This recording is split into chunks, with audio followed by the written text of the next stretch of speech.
Halo semuanya, perkenalkan nama saya Aditya Pratama, mahasiswa Teknik Informatika Universitas Udayana. Nah, jadi pada video kali ini, saya akan menjelaskan bagaimana cara mendesain subnetting dengan menggunakan metode VLSM atau Variable Length Subnet Mask. Nah, jadi di sini sudah diberikan soal, sebuah perusahaan PT XYZ mempunyai IP jaringan 172.16.28.0/20. Nah, jadi rencananya IP tersebut akan dipecah menjadi beberapa subnet berdasarkan kebutuhan host dari sejumlah divisi yang ada, di mana divisi yang ada pada PT XYZ adalah keuangan dengan jumlah host 20, pemasaran 40, produksi 30, IT 10, SDM 5, dan gudang 4. Nah, selanjutnya kita akan mencari IP host, net ID, dan juga IP broadcast pada setiap subnet. Nah, jadi sebelum itu kita harus mengetahui terlebih dahulu apa itu VLSM. Nah, jadi VLSM atau Variable Length Subnet Mask adalah jenis perhitungan subnetting di mana panjang subnet mask yang kita berikan akan disesuaikan dengan banyaknya jumlah host di setiap subnet tersebut. Nah, jadi di sini dapat kita lihat pada subnet yang pertama, yaitu pemasaran, memiliki jumlah host banyak 40. Nah, dan net ID yang kita gunakan pertama yaitu adalah 172.16.28.0/26. Nah, di sini kita menggunakan /26 karena /26 akan menghasilkan buat subnet sebanyak 64. Nah, 64 ini tentunya sudah lebih besar dari 40 dan sudah mencukupi dari jumlah host yang ada. Nah, sehingga akan didapatkan IP awal mulai dari 1 dan IP akhir 62, broadcast 63. Nah, selanjutnya pada subnet yang kedua yaitu produksi, jumlah host yang ada yaitu adalah 30 dan net ID yang digunakan adalah mulai dari 64 dengan menggunakan /26. Nah, /26 ini akan menghasilkan 64 yang tentunya cukup untuk jumlah host yang ada pada produksi. Dengan IP awal 65, IP akhir 126 dan broadcast 127. Nah, sebenarnya pada subnet kedua ini kita bisa saja menggunakan /27. Karena /27 akan menghasilkan box subnet sebanyak 32. Nah, jadi 32 itu kan terdiri dari satu net ID, satu broadcast, dan 30 jumlah host. Nah, ketika jumlah host dan box subnet yang sama, ini akan menghasilkan kendala. Misalnya, PT XYZ akan menambah jumlah host pada divisi produksi. Nah, sehingga host tersebut tidak bisa kita masukkan pada box subnet, karena box subnet sudah tidak memiliki host yang kosong. Oleh karena itu kita harus menggunakan /26 dan menghasilkan banyak host yang lebih dari jumlah host yang ada pada divisi produksi. Nah, selanjutnya subnet yang ketiga yaitu adalah keuangan yang memiliki jumlah host 20 dengan net ID yang digunakan yaitu 128/27 akan menghasilkan box subnet 32 dengan IP awal 129 dan akhir 158 dan broadcast 159. Nah, selanjutnya pada IT jumlah hostnya 10. Nah, di sini kita menggunakan /28 yang akan menghasilkan /16. Lalu pada SDM jumlah host yang diperlukan yaitu 5 dan di sini kita menggunakan /29 yang akan menghasilkan blok subnet 8. Dan yang terakhir pada subnet yang ke-6 yaitu gudang, jumlah host yang diperlukan adalah 4 dan net ID yang kita gunakan juga /29 yang akan menghasilkan blok subnet 8. Nah, dari perhitungan tadi dapat disimpulkan sebagai tabel berikut. Nah, jadi di sini kita sudah menghasilkan 6 subnet. Nah, sebenarnya kita juga perlu membuat beberapa subnet yang digunakan untuk menghubungkan satu router dengan router lainnya. Dengan menghasilkan IP sebagai berikut. Nah, di sini kita akan menambahkan 6 buah subnet, dan mana 6 buah subnet itu akan digunakan pada setiap router yang terdapat pada divisi. Yang masih digunakan pada router ini yaitu menggunakan /30. Dimana /30 akan menghasilkan blok subnet sebanyak 4 dan hanya 2 host yang dapat digunakan. Dari mana host tersebut yaitu router pada setiap subnet dan juga router utama untuk menghubungkan router lain. Nah, untuk lebih jelasnya, kita akan membuat desain dari subnetting ini pada aplikasi Cisco Packet Tracer. Nah, jadi ini adalah desain yang sudah saya buat. Nah, jadi di sini sudah terdapat 6 buah subnet. Nah, di mana pada setiap subnet terdiri dari 3 buah PC, 1 switch, dan 1 router. di mana router ini hanya memiliki 2 port yang akan digunakan nantinya.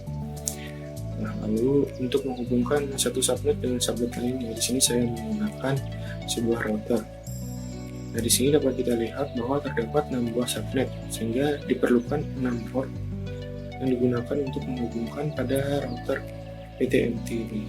Nah, lalu untuk membuat port tersebut, kita tinggal mengklik router PTMT ini, lalu kita masuk pada menu physical, lalu di sini sebelumnya kita akan matikan dulu routernya, lalu jika sudah dimatikan kita masukkan routernya. Dari sini kita gunakan adalah 1 CFE yang kita masukkan sebanyak 6 buah. Kita nyalakan dulu routernya, lalu kita masuk pada menu network, lalu tunggu proses booting sampai selesai. Nah, jadi ini artinya sudah selesai. Kita keluar saja. Nah, selanjutnya di sini kita akan menghubungkan piranti-piranti yang terdapat pada suatu subnet. Nah, di mana pada piranti yang terdapat pada suatu subnet kita hubungkan dengan copper straight through.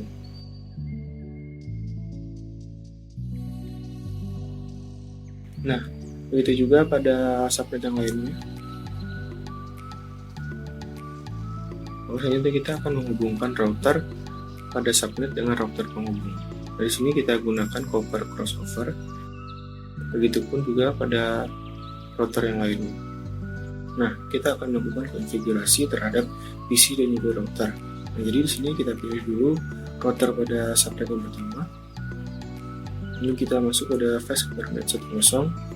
Di sini kita klik on, lalu kita masukkan IP address-nya. Dan subnet masnya adalah TIP192. Di sini kita keluar, masuk pada PC yang pertama. Di sini kita masuk pada IP configuration. Sini IP address yang kita masukkan yaitu 2 subnet masnya. Lalu default gateway-nya adalah IP address pada router yaitu 1. Kita keluar, lalu begitu pun pada PC selanjutnya. Nah, di sini subnet 1 semua pirantinya sudah dikonfigurasi. Kita lanjutkan pada subnet yang kedua dan seterusnya.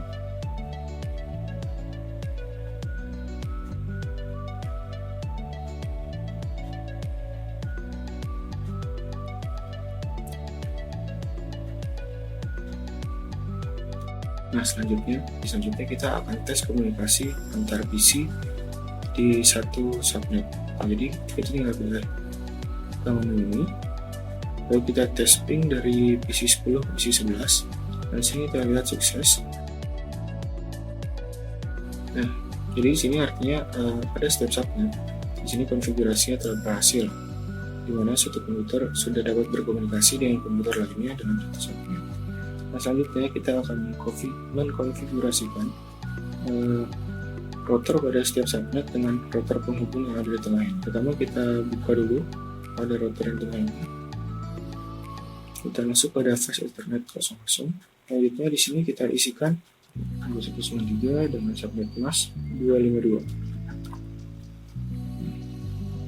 Selanjutnya pada Fast Ethernet 10 seperti itu.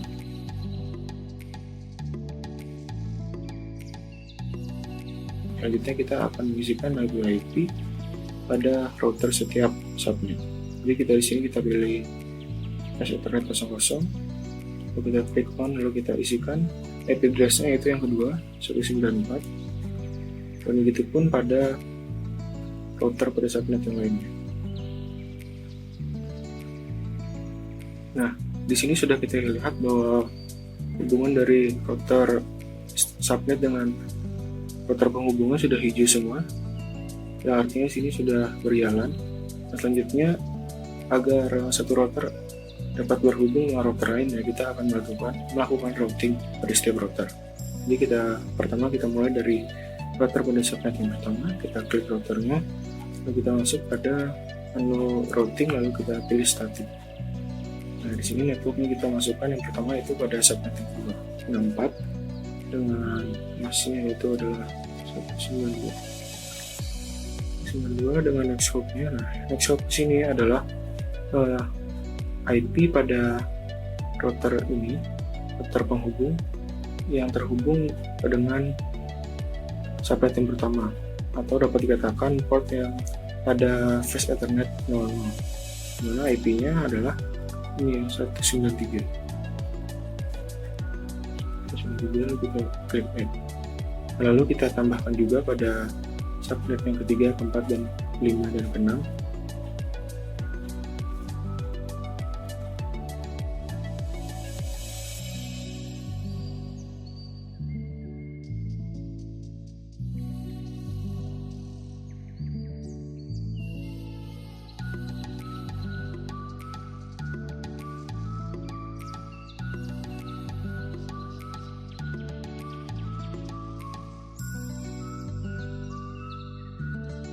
Selanjutnya kita akan melakukan routing pada router penghubung ini.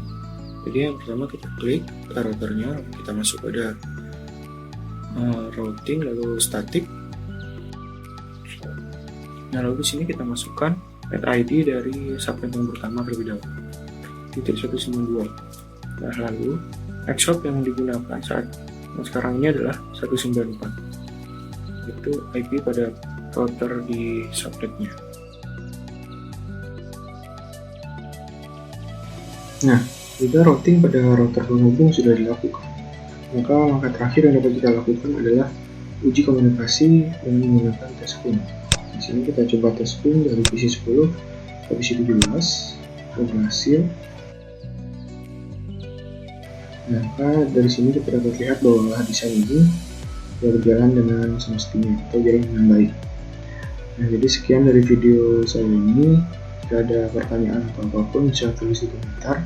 Dan jangan lupa like, comment, dan subscribe channel ini dan share video ini ke teman-teman kalian. Terima kasih.